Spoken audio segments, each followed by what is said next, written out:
नमस्ते।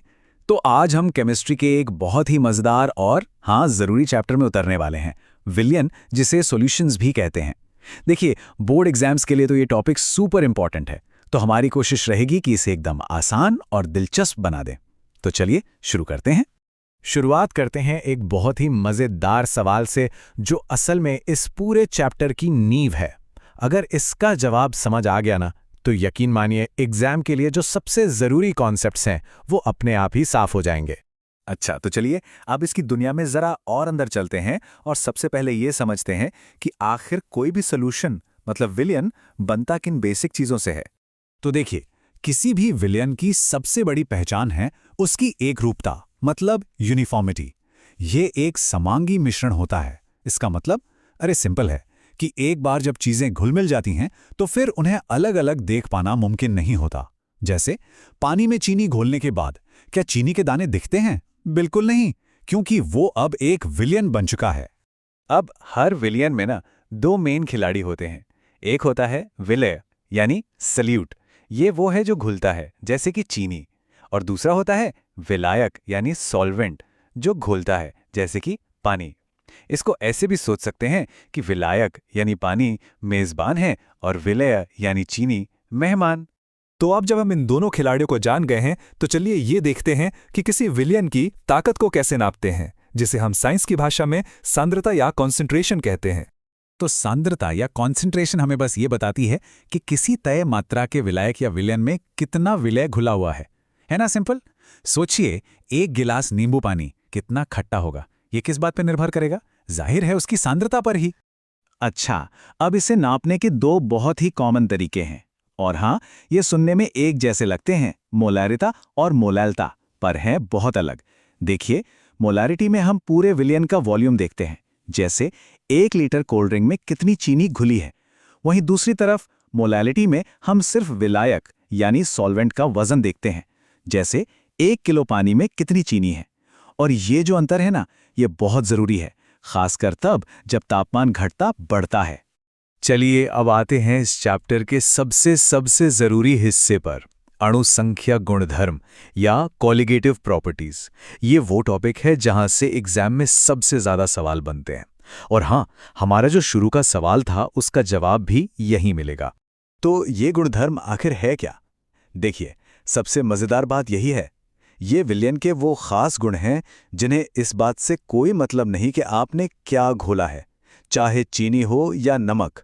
उन्हें फर्क पड़ता है तो सिर्फ इस बात से कि कितने कण घोले हैं। ये बिल्कुल एक पार्टी की तरह है। पार्टी में कौन आया है, इससे ज्यादा जरूरी ये है कि कितने लोग आए हैं। है ना कमाल की बात? तो कुल मिलाकर ऐसे 4 गुणधर्म हैं जिन्हें हमें एकदम पक्का करना है, और घबराने की बिल्कुल जरूरत नहीं है। हम एक एक करके सबको बहुत ही आसान तरीके से समझने वाले हैं। तो तैयार हैं? चलिए एक एक करके इन चारों की सुपर पावर्स को समझते हैं। नंबर 1, वाष्प दाब में कमी। अब जरा सोचिए, पानी के मॉलिक्यूल्स मतलब अणु सतह से उड़कर भाप बनना चाहते हैं, लेकिन जैसे ही हम उसमें कोई विलेय मिलाते हैं तो विलेय के कण आकर सतह पर कुछ जगह घेर लेते हैं। अब बेचारे पानी के अणुओं को उड़ने के लिए जगह ही कम मिलती है, और इसी वजह से वाष्प दाब घट जाता है। और यही बात हमें सीधे ले आती है दूसरे गुणधर्म पर, क्वथनांक में बढ़ोतरी। देखिए, लॉजिक सिंपल है, क्योंकि वाष्प दाब अब कम हो गया है तो उसे उबालने के लिए यानी बॉइलिंग पॉइंट तक पहुंचाने के लिए हमें और ज्यादा गर्मी देनी पड़ेगी। यही वजह है कि जब हम पानी में नमक डालकर पास्ता उबालते हैं तो वो 100 डिग्री से ज्यादा तापमान पर उबलता है। अब कुछ ऐसा ही खेल जमने के साथ भी होता है, मतलब हिमांक में अवनमन। होता यह है कि विलेय के कण पानी के अणुओं के बीच में आकर उन्हें एक लाइन में लगकर क्रिस्टल यानी बर्फ बनाने से रोकते हैं। वो उनके बीच में अड़चन डालते हैं। तो अब उसे जमाने के लिए हमें तापमान को और भी नीचे गिराना पड़ता है। अरे यही तो वो कारण है कि बर्फीली सड़कों पर नमक छिड़का जाता है ताकि बर्फ पिघल जाए। और अब आते हैं आखिरी वाले पर, परासरण दाब या ऑस्मोटिक प्रेशर। इसको समझने के लिए एक सिचुएशन इमेजिन कीजिए। बीच में एक खास झिल्ली है जो सिर्फ पानी को आर पार जाने देती है। एक तरफ है सादा पानी और दूसरी तरफ है चीनी का घोल। अब क्या होगा? पानी का नेचुरल फ्लो हमेशा कम सांद्रता से ज्यादा सांद्रता की तरफ होता है। मतलब सादा पानी चीनी वाले घोल की तरफ भागेगा उसे पतला करने के लिए। तो इस बहाव को रोकने के लिए हमें जो बाहरी दबाव लगाना पड़ता है ना, बस वही है परासरण दाब। तो चलिए फटाफट से सब कुछ समेटते हैं। हमने क्या क्या सीखा? विलयन एक समांगी मिश्रण है जिसमें एक विलेय और एक विलायक होता है। सांद्रता हमें बताती है कि कितना विलेय घुला है। और सबसे जरूरी अणुसंख्यिक गुणधर्म या कॉलिगेटिव प्रॉपर्टीज कणों की पहचान पर नहीं बल्कि उनकी संख्या पर निर्भर करते हैं। तो जाते जाते एक सवाल।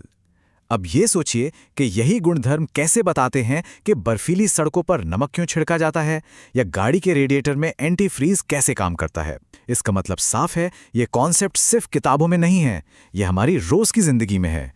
केमिस्ट्री हर जगह है। उम्मीद है सब कुछ अच्छे से समझ आया होगा।